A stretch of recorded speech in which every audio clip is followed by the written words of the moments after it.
Hello दोस्तों, कैसे हैं आप सब लोग। उम्मीद करता हूं काफी अच्छे होंगे। तो दोस्तों आज है तारीख 12 मार्च और आज पॉपुलर व्हीकल्स का जो आईपीओ है ओपन हो चुका है। 14 मार्च तक ये आईपीओ ओपन रहेगा। तो इस वीडियो के अंदर हम जानेंगे कि क्या इस आईपीओ में हमें अप्लाई करना चाहिए या नहीं करना चाहिए। तो सबसे पहले हम इसका ग्रे मार्केट का प्रीमियम जानेंगे और इसकी एंकर लिस्ट के बारे में जानेंगे। इससे हमें लिस्टिंग गेन्स का थोड़ा बहुत अंदाजा हो जाएगा। फिर इस कंपनी की डिटेल्स के बारे में जानेंगे, मतलब कौन से सेक्टर की कंपनी है, इसका फ्यूचर कैसा रह सकता है। और फिर इसके फाइनेंशियल्स और फंडामेंटल्स के बारे में जानेंगे, मतलब कंपनी प्रॉफिट वगैरह जनरेट कर रही है या नहीं कर रही है, लॉस वगैरह जनरेट कर रही है।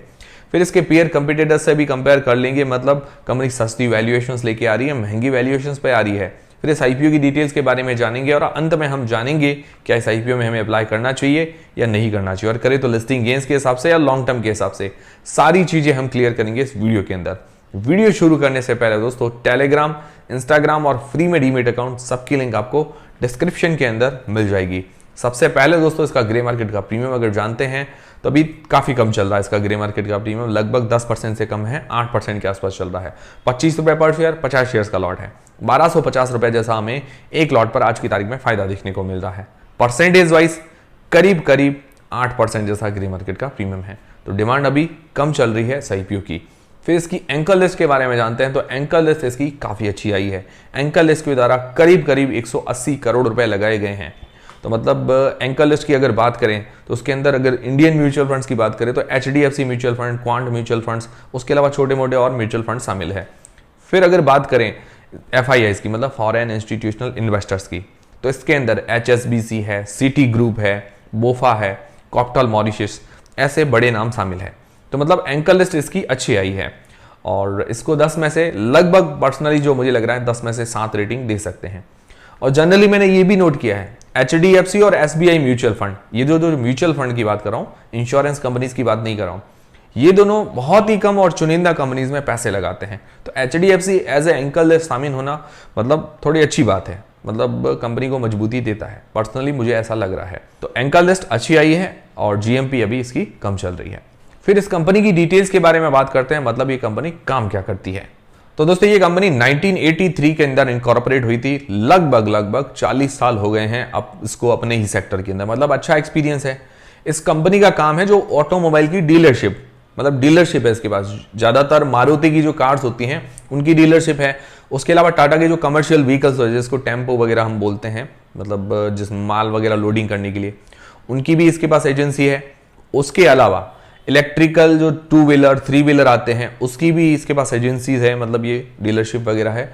उसके अलावा जैगुआर, लैंड रोवर जैसे, होंडा है, इस जैसे बड़े बड़े ब्रांड्स के भी इसके पास डीलरशिप है। पर ज्यादातर जो इसका काम है मारुति सुजुकी से, मतलब उसकी डीलरशिप इसके पास ज्यादा है। तो टोटल इसके अभी 4 राज्यों के अंदर, 4 स्टेट्स के अंदर 59 मतलब 59 शोरूम्स हैं, जिसके अंदर 31 इसके खुद के प्री ओन्ड है और उसके अलावा इसके 126 सेल्स आउटलेट्स हैं और 134 सर्विस सेंटर्स हैं। अब भाई सेल वगैरह करती है तो सर्विस सेंटर्स वगैरह भी होंगे। तो ये कंपनी क्या करती है कि अपनी जो ऑटोमोबाइल्स है, कार वगैरह, उनको सेल करती है, उनकी सर्विसिंग है, सर्विसिंग से भी पैसा मिलता है, स्पेयर पार्ट सेल करती है। उसके अलावा इंश्योरेंस वगैरह से भी कमाती है, भाई इंश्योरेंस वगैरह भी तो करवाना पड़ता है, तो उनके बीच में भी इनको कमीशंस वगैरह मिलते रहते हैं। तो जो भी ये ऑटोमोबाइल वगैरह सेल करते हैं उसके रिलेटेड सारा काम है और सारे काम वगैरह करके देती है। तो काफ़ी अच्छा बढ़िया काम है, सदाबहार काम है। और 4 स्टेट्स की बात करें तो केरला, महाराष्ट्र, कर्नाटका और तमिलनाडु में इसके शोरूम्स है। टोटल 59, ज्यादातर केरला कर्नाटका में ज्यादा है। तो मतलब देखा जाए डीलरशिप का काम है। डीलरशिप में देखिए जनरली आप देख सकते हैं कि 1-2 सिटीज के अंदर ही ज्यादातर लोगों की जो डीलरशिप ली हुई थी 1-2 सिटीज के अंदर ही फैला हुआ होता है, पर इसने 4 स्टेट्स के अंदर फैला दिया है, मतलब इतनी सारी सिटीज के अंदर। उसके अलावा 59 शोरूम्स हैं इसके पास। तो काफी बढ़िया चीज है कि भी डीलरशिप में इतना आगे पहुंच गया है। इसकी जैसी एक और कंपनी पहले आई थी दिसंबर 2022 के अंदर, लगभग 1 साल और 3-4 महीने हो गए हैं इसको, लैंडमार्क कार्स। उससे भी ये बड़ी कंपनी है रेवेन्यू के मामले में। तो आगे कंपेयर कर लेते हैं, इसके फाइनेंशियल्स वगैरह भी देख लेते हैं। तो अगर 2021 से लेकर 2023 तक इसके फाइनेंशियल्स दिए गए हैं। एसेट्स देखें तो एसेट्स के अंदर डिसेंट सी बढ़िया ग्रोथ देखने को मिल रही है साल दर साल। रेवेन्यू के अंदर भी हमें साल दर साल ग्रोथ देखने को मिल रही है। 2900 करोड़ से 4900 करोड़ रुपए इसके रेवेन्यू हुआ है। तो मतलब लगभग मान के चल सकते हैं 1.5 से 2 गुना जैसी ग्रोथ है रेवेन्यू के अंदर। तो अच्छी ग्रोथ है, मतलब 2-3 सालों में। फिर प्रॉफिट की बात करें तो 32 से 64 करोड़ रुपए हुआ है। हालांकि प्रॉफिट के अंदर डबल ग्रोथ है, पर अगर प्रॉफिट मार्जिन निकालते हैं, जो प्रॉफिट के मार्जिन होते हैं, मतलब कितना प्रॉफिट बचता है, तो 1.5% के आसपास ही निकल कर आते हैं। ज़्यादा प्रॉफिट मार्जिन नहीं है।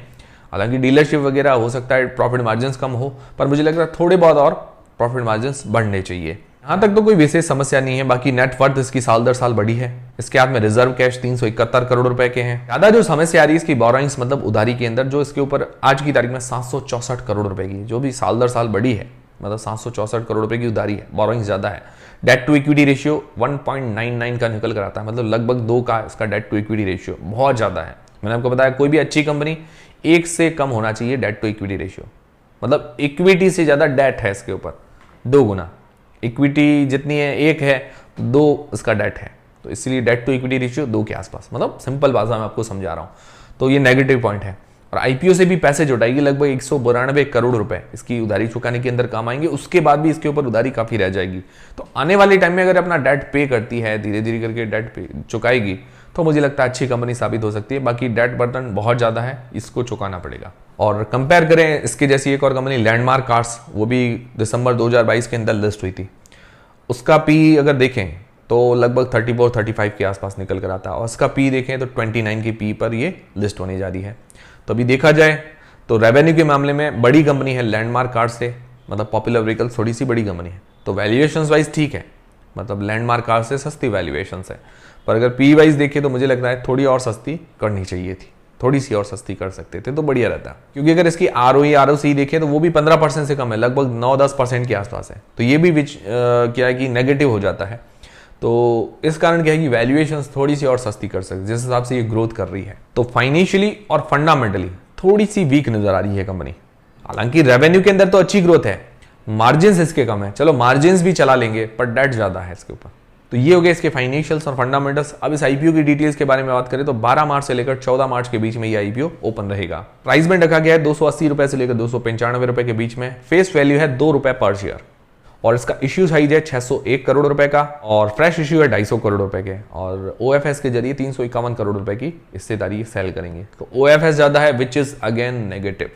कोई भी कंपनी में फ्रेश इश्यू थोड़ा सा ज्यादा होना चाहिए, और इसके अंदर इस कंपनी के हालात देखते हुए लग रहा है कि इसके ऊपर डेट ज्यादा है, तो फ्रेश इश्यू ज्यादा होना चाहिए जिससे अपना पूरा डेट पे करे।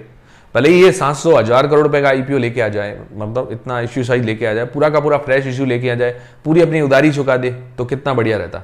तो क्या है कि आने वाले टाइम में कंपनी अच्छी साबित हो सकती है। एम्प्लॉइज को 28 रुपए का डिस्काउंट दिया गया है, रिटेल पोर्शन है 35% का, लिस्टिंग डेट है 19 मार्च को।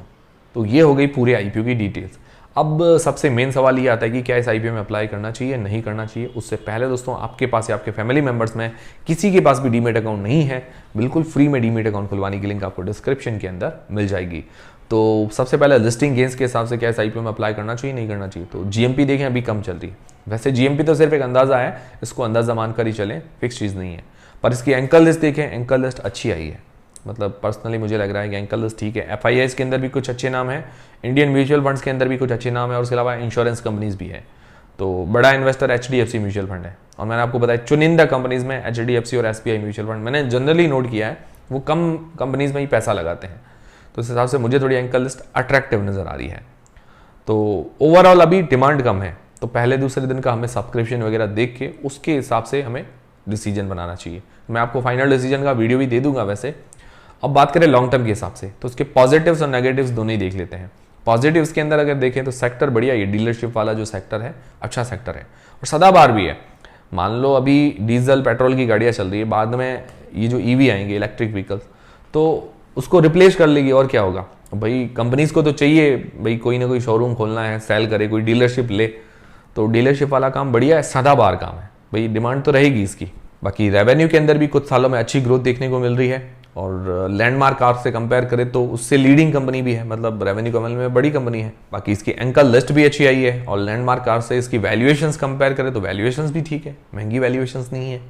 नेगेटिव में क्या है, नेगेटिव तो सबसे बड़ा ये है कि इसके ऊपर डेट बहुत ज़्यादा है, उधारी चुकाने की पड़ेगी आने वाले टाइम में, तो ये सबसे बड़ा नेगेटिव है।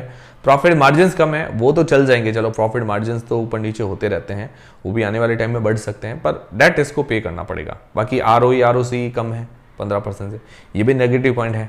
तो मुझे ओवरऑल ये लग रहा है कि अपना डेट आने वाले टाइम में कम करे तो ये एक अच्छी कंपनी साबित हो सकती है। ओवरऑल नॉट बैड कंपनी इसको कह सकते हैं। बाकी अगर पिछला शेयर जो लैंडमार्क कार्स का शेयर जो अगर लिस्ट हुआ है दिसंबर 2022 के अंदर, अभी इसको लिस्ट हुए 1 साल और 3 महीने हो गए हैं लगभग, ठीक है, 506 रुपए के अंदर आया था और 900 रुपए तक इसने अपना हाई बनाया है, ठीक है, और अभी इसका भाव चल रहा है 700 750 रुपए के बीच में।